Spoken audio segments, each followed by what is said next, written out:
Welcome to Fearless and Focus, where we dive into raw and real stories of entrepreneurship. I'm Nichole, and I'm here with my co-host, Helia. Hello, everyone. We're both entrepreneurs, and each episode we will break down different aspects of the entrepreneurial journey: teamwork, funding, growth, failure, and everything in between. Plus, we'll bring in amazing women entrepreneurs to share their experiences. Before we get into all that, I want to share my own story, how I got into entrepreneurship, the lessons I've learned, and what keeps me going. So let's dive in. So, what made you take the leap into entrepreneurship? This is a very interesting question for me because I literally never imagined myself being an entrepreneur. I started college as a psychology major, and my goal was to continue the same work that my mom had done, and my grandmother had done, and work in social services. That was my career goal. I was fine with that. I loved it. I think the highest goal that I probably had was to be a doctor, but entrepreneurship was never on my mind until I got more into leaning into my creativity. And I went through a time where I got laid off from my job, and I sat there and realized like I need to be able to take control of my life a little bit more than this. I can't leave all of my income into somebody else's hands.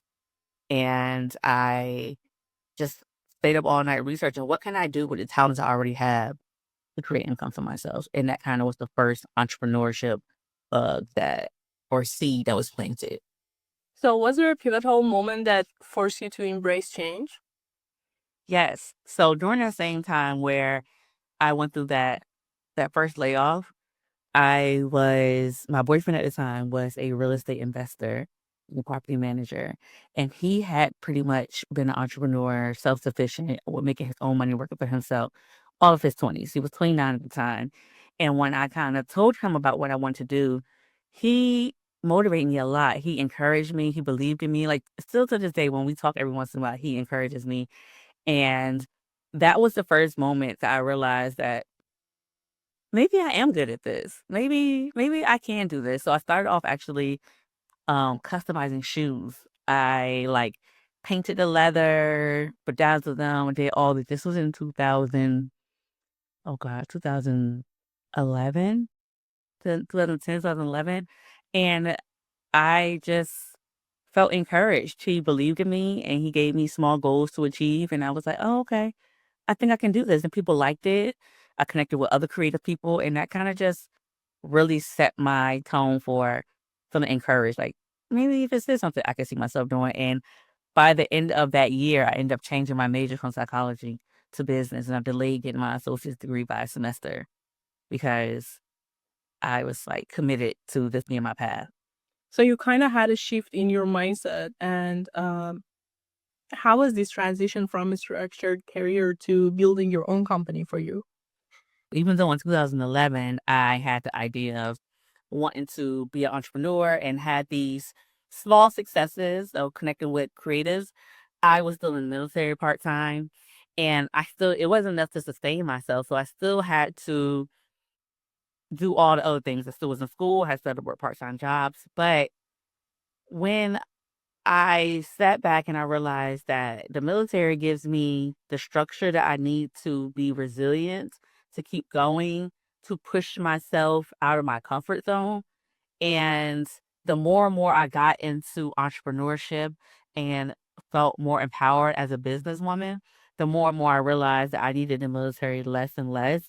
But it laid that foundation of resilience, of being able to do something hard, do something uncomfortable. It's something about having to sleep outside when it's snowing and having to be in the rain or whatever, or go overseas where it's 113 degrees every day, that really puts something of the motivation in you to say, I can kind of do anything. If I can do that, nothing can stop me. Yeah, I agree. I think resilience is an important factor for being an entrepreneur. You have to like toughen up to be able to just like keep going. Exactly. So, how did you start your journey? Like, how did it continue from there? So, once I got more into my creativity with my shoes, I started my first company, which was Nairo Shoe Company. And I still have shoes from that first line. And for years I didn't want to be a shoe designer. I wanted to be a shoe designer, and I went to New York to take classes on how to make shoes by hand because I wanted to know every aspect of a shoe. So when I talked to a manufacturer, I could speak the language and I knew what they were talking about, and I knew what needed to be changed and what adjustments needed to be made. I understood about last and heels and shanks and all the things that create a shoe that you don't know anything about. You just buy your shoes, and I learned every single aspect of it. And that was the next step. I had gone on a deployment and came back. And one of my main goals for my first deployment was to be able to save money to start my company. I worked with a technical designer and a manufacturer doing my first deployments and tested different leathers, do all the different things. And when I came home, I took that class, and it was something that really showed me that I do want to do this. I designed formal shoes for so wedding shoes. That's what I started off in, and kind of blossomed into like this whole journey into bridal fashion that I didn't even know it was gonna take me into. Oh, so that's how you stepped into bridal fashion? Through shoes, yeah. I didn't know that. Yeah. It was interesting. The concept was to be semi-customizable, because during the time, it was a company called, Shoes of Prey. I don't know if anybody remembers this company, that you could go online and you could customize your shoes with different fabrics, different colors. They had all these different basic shoes that you could customize, and my concept that I wanted to do was be able to give you that flexibility in customizing your shoe, but I wanted the styles to be a little bit more fashion forward, a little bit more stylish. And so every shoe design I had came in 3 different fabrics. It came in satin, leather, and suede, and they were all dyeable fabrics. So you could kinda pick a shoe, blank canvas, and I would hand dye it for you or whatever color you wanted it to be. Wow. So, what happened after that? Like, you started styling bridal? Not immediately. So after I finally got my shoes here, and not even considering how much it was gonna cost to continue doing this. My goal was I just wanted to complete this goal. I had worked on it for so long, for since 2011. At this point, it's 2016. So that's 5 years of continue to work on this goal. I had gone on another deployment, graduated from college from my undergrad degree, and I had accomplished so many things, but this was the goal I had been working on for so long. And to be honest, by the time I got the shoes there, I didn't wanna do this anymore. I know that sounds insane. I spent thousands, tens of thousands of dollars to get these shoes here. I had worked on it for so long, but it was no longer a passion, but I'm glad I did it. I'm glad that I learned. I learned about import. I learned about freight. I learned so many things about the creative and the construction side of fashion that helped set that foundation when I moved and transitioned into bridal styling. So I appreciate that journey, but it didn't go as planned. I didn't even pursue to sell the shoes. I still have way too many pairs of shoes to this day. To me, some people may look at it as a waste of money, but to me, it's what I wanted to do. It was fun. So I learned, and I don't regret it at all. But I was ready to move into a different direction by the time I accomplished that goal. So, what was your biggest takeaway from that business? My biggest takeaway is just because something's a goal doesn't mean you have to complete that. It doesn't You don't have to see something all the way through in order to learn that lesson from it. I didn't have to do all the things that I did. I didn't have to purchase all those shoes. I should have been able to stand up for myself and say, "No, that's not the direction I wanna go into. I've changed my mind," and be okay with that. But I wanted to see the fruits of my labor pretty much, and I wasn't ready to let that go, but I should have walked away from that way before I did. Yeah, I think like admitting um, that you made a mistake or making a transitional shift in your career, it just needs a lot of guts. Then you need to like admit the fact that this is not working for me, and just like stop doing what you don't like to do. Exactly. But we get caught up in pride and ego, and we're just like, no, I have to finish it. I have to see it through. Like, I have to prove, I have to have that Instagram moment to say, I did this. And it's like, okay, you did it and you have this 30-second at most video on Instagram. Now what? They have tens of thousands of dollars in inventory that you have no idea what to do with because you didn't think past that one at all. Yes, So it's a case for me. sometimes it needs more courage to just admit the fact that you fail. Sometimes failure, it sounds bad. It's just, I don't want to do this anymore. Like, I don't want to do this. I don't see longevity in this. I don't see this being feasible for me. I just don't want to do this. And that's where I was. And I should have and I had been there for a couple years. I was like, this isn't the career path that I really want to go down. I really always loved styling, but because I could never find the items I had in my head, I went down the path of creating it. But that's, that comes from my childhood of like always finding the answer that I had to grow out of and realize to be smarter with my resourcefulness. Okay, so how was the styling journey for you?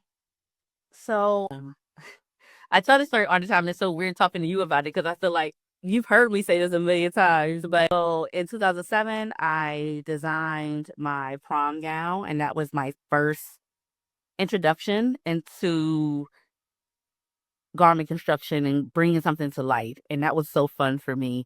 And then I continued to pretty much help coordinate prom couples from my school, different schools in the area for years, from 2007 to about 2013. I finished doing that right before my first deployment, and my little sister happened to be graduating from high school that same year.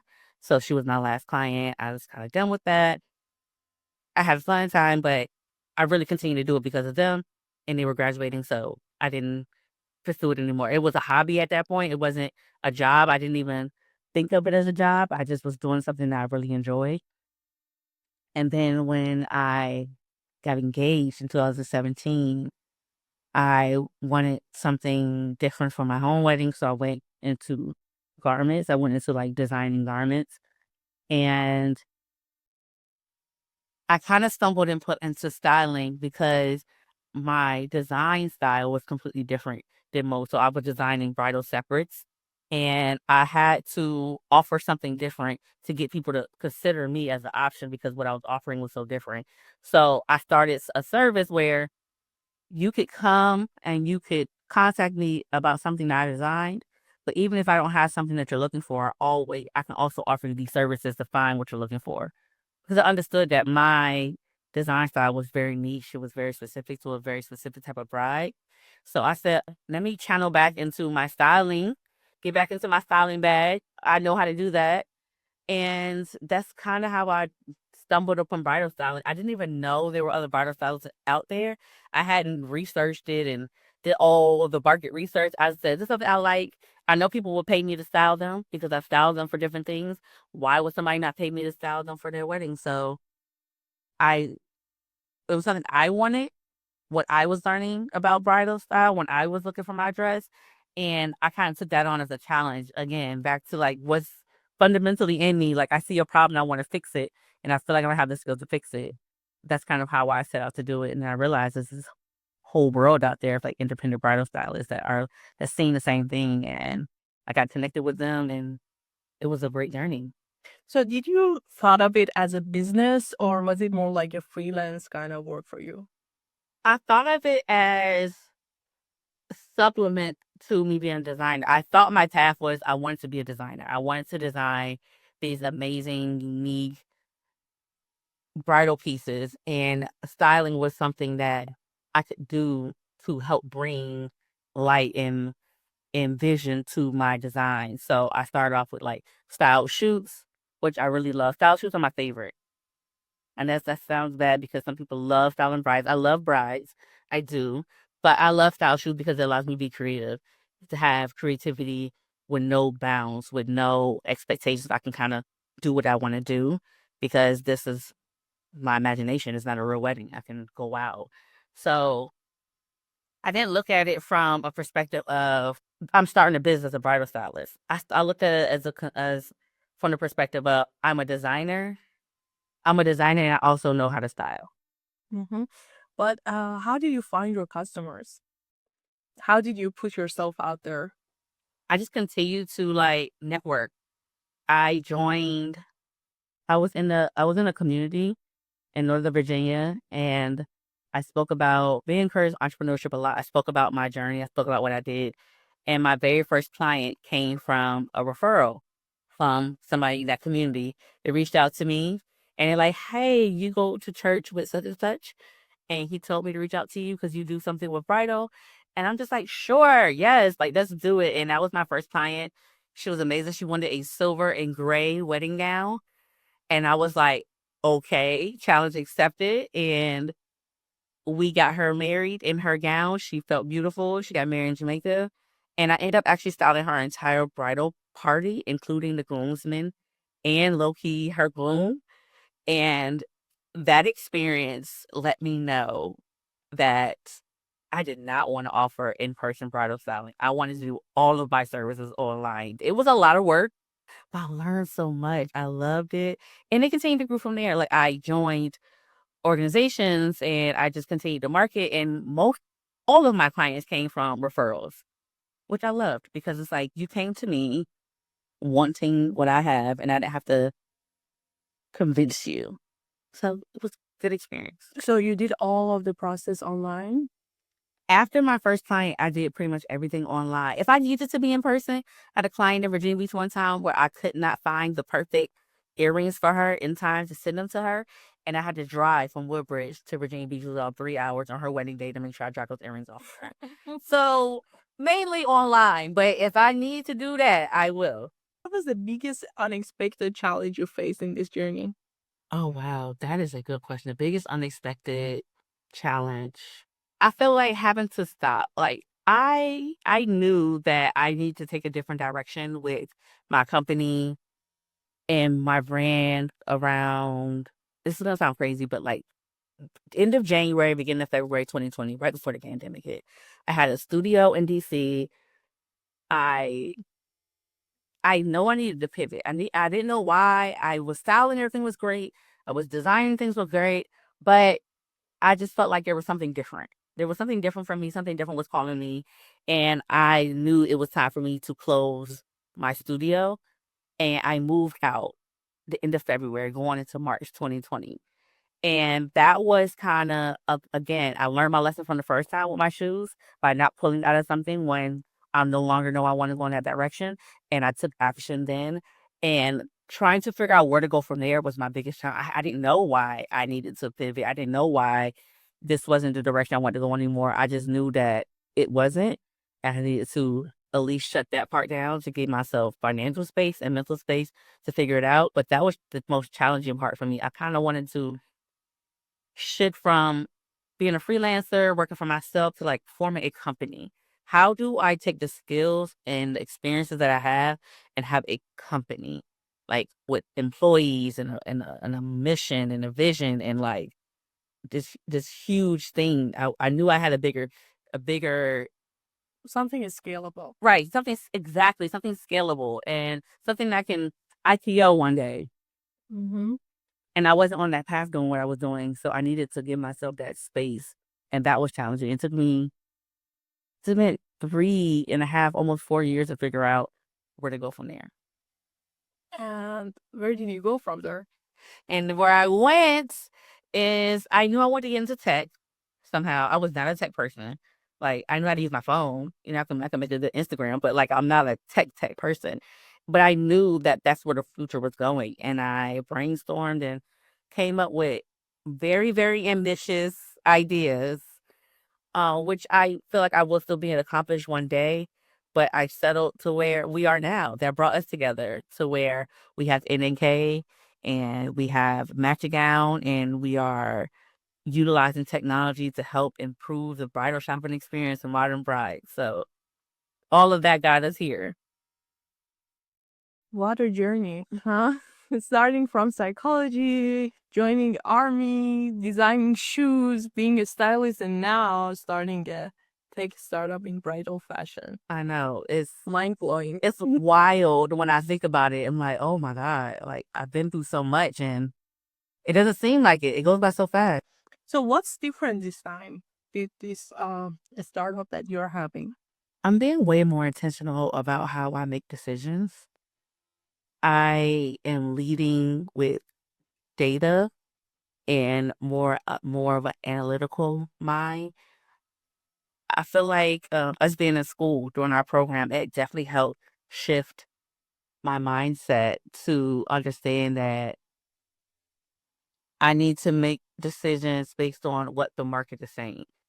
Because I think a lot of the superficial social media advice that we get and the rhetoric that we hear around entrepreneurship is like this leap of faith, this feeling, this gut feeling, but it's like that's only for emotional gain. That's not how you run a company. That's not how you become successful. So me getting out of that like mindset and that warped sense of reality and really entrenched and like engulfed and surrounded by real entrepreneurs, people who are look like everyday people, like our professors who are teaching us on the side, but they have successful businesses that are is making millions and millions of dollars. That's what helped me realize that, like, yeah, it's good to take a leap of faith sometimes, but it's better to make a strategic, data driven, analytical decision. And that's what really shift for me. And that's what really makes this time different because I know that I'm making decisions based on like what the data and what the market is telling me I need to do.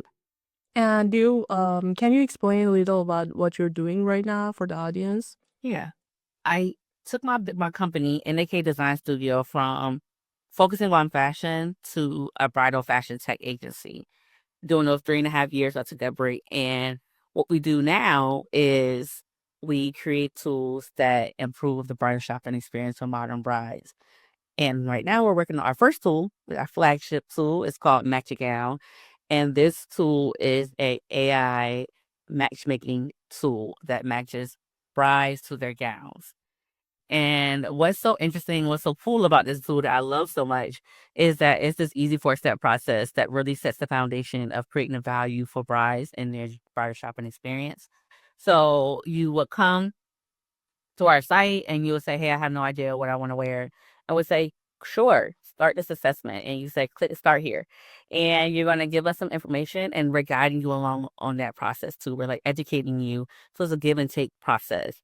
And once we get the information that we need, we put it through our algorithm, and our AI's values populates you these results, and you play what I like to call a game that we're all too familiar with, unfortunately, where you swipe right, swipe left, and you tell us what you like and what you don't like.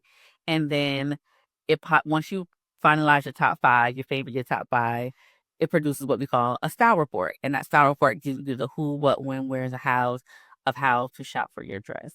So the AI does everything? Yeah. So it's literally taking me from when I used to be a stylist and all the nuance, and we're training the AI to be me for you.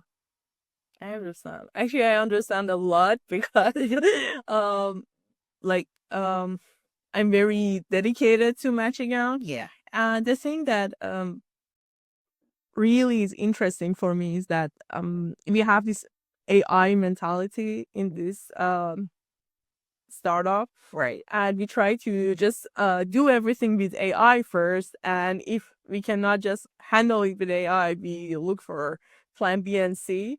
And AI is always playing A for us. exactly, and the fact that the name came from AI is very interesting. It is. I remember when you did it, we were on our call and you're just like, what are we gonna call it? Because I stepped away so much from like the creativity part of branding and marketing. I was just so focused on like, what is the market calling us to do? I had no idea or cared what we were going to call this thing. And you were just like, you asked me about it. And I was just like, I don't, I gave you the same answer I just gave you. Yeah. And you were just like, okay. And by the end of the meeting, you're like, okay, so ChatGPT gave us these 10 suggestions, right? And one of them was something close to Magic Gown, but it wasn't Magic Gown yet. And I was like, well, I think I like, I don't know, 3 and 4. Let's see and give us some more. And it was like, in like 45 seconds, we came up with MatchaGown. And it's just so fascinating to me that how everything is happening very fast and it just speeds things up. Uh, AI just made everything much easier to launch a business, to launch an MVP, and things like that. Yeah. I felt like I use it. You taught me how to use it as like a person. quote unquote person, right? Where you give it a role and then you tell it what you want it to do. And I'm like, that little shift with using AI helped me so much. I use it for almost everything. I use it to prepare for this. So Yeah, like writing the right prompt for it is the key to get the right answers, like, mhm. or to get the answers that is more relevant to what you want. I've been really interested in this topic, and I've been researching a lot about what kind of prompts you should give AI to get the best results out of it. And these days, prompt engineering is a It's a whole job, yeah, a whole new industry. exactly. So, how has entrepreneurship changed you as a person? I feel like it's changed everything about me, especially in the past 4 years. I feel like before I was a little intimidated to like stand in that fully and say, I'm an entrepreneur, I'm a businesswoman, because I hadn't been as successful as I wanted to be yet. So I felt not, I didn't feel like I was allowed to say that. But then when I came to Baltimore and I really thought about how I want to shift my company, I started to be more empowered in that. Like I am a businesswoman, and even though I haven't accumulated the success that I may want to accumulate yet, I still stand in that wholeheartedly. So if I kind of took this on as like my personality, but at the same time, I feel like maturing is realizing that one part of your life is not your entire life. So I don't take it so much into like my personal relationships and my friendships and my family relationships. And I feel like that shift and that mindset of really standing and being empowered in those entrepreneur environments allowed me to be able to continue to be myself outside of that. So I didn't need my friends to necessarily support me in a certain way. They're my friends. They love me. They support me. They want me to be successful. That's all I need from them. So I didn't need to continue to talk about it all the time outside that because I was doing the work already. I was in the networking events. I'm speaking to people I need to speak to. I'm making the moves I need to make. So it didn't need to consume me. But I feel like because I feel more secure in me being a businesswoman, I That's I your strong suit. yeah, it's like, yeah, I can do it. But it's also not who entirely who I am. I love nail art and I love that as a hobby. Like, I always have crazy extravagant nails. Like that's my thing and I will never monetize that because I don't need to. Everything doesn't need to be monetized because I have my lane. I am a founder and a CEO of a fashion tech company. I don't need to bring that into everything else. I don't need to bring anything else into that. I have the space for that and I'm very fulfilled in that and I pour into it. And that was the biggest mind shift for me to have that space to where it is the importance to and allowed me to branch out and do other things without feeling incomplete. So I really love that you are very fearless uh in this matter, that you stepped out of your comfort zone, or you try to create a business in a field that you didn't have prior experience in. Tech is very different from like shoe industry or your previous experiences. And I love also how focused you are in starting this business, because you literally went to grad school and studied entrepreneurship to be able to develop this business and scale it up. Yeah. And that was the like we talked about the first seed and that was kind of like me watering that seed. The seed I planted in 2000 that was planted in 2011 when I got laid off that first time and me coming to UMBC and enrolling in the entrepreneurship program. That was me like really watering it and being careful and letting it grow and, really pruning it the way that I should. But I need to go through all those other things to get to where I am now. So I appreciate the journey. Would I have loved the journey to come with $1 million? Yeah, but here we are, and I'll get there. So it's not the end of the journey yet. Maybe that $1 million coming. The $1 million better be coming soon. And how do you stay resilient in the face of uncertainty? Aren't we all in the face of uncertainty right now? It's hard out here for all of us. I think the main way I stay resilient is tapping back into my roots. Like a very, unfortunately, I had a very survivable based childhood where I had to really, take care of other people in a way that I shouldn't. That's just reality. I can't change anything about it now, but it planted something in me to always want to figure something out. And I can't say if it was just from that or maybe I was born that way. Maybe it's the Aquarius in me too. So I think a conglomeration of all those things where it's always been in me to figure it out, from designing my own clothes and DIY projects and rearranging my room as a kid to getting a track scholarship because somebody planted a seed in my head in sixth grade that I could get a track scholarship, and I did. I went to college running track. And it's like those little things have always just been part of who I am. But it wasn't always easy. My freshman year of college, my grandmother passed away, and she was the other person paying my tuition. I had to give back my track scholarship, had to drop out of college, join the military, something I was very adamant on never doing. It took me 10 years to get my bachelor's degree. So it was just like there was always hurdles, but in my spirit, in my soul, I felt like there was something on the other side of that for me. So we definitely will talk about MatchaGown and NNK later on. But thank you for sharing your journey with us. You're welcome. I hope I inspire somebody. That's what they say. Tell your story, you'll inspire somebody. So yeah, it was a pleasure. Exactly, because like we started Fearless and Focused because entrepreneurship is lonely, overwhelming, and unpredictable sometimes, but it doesn't have to be.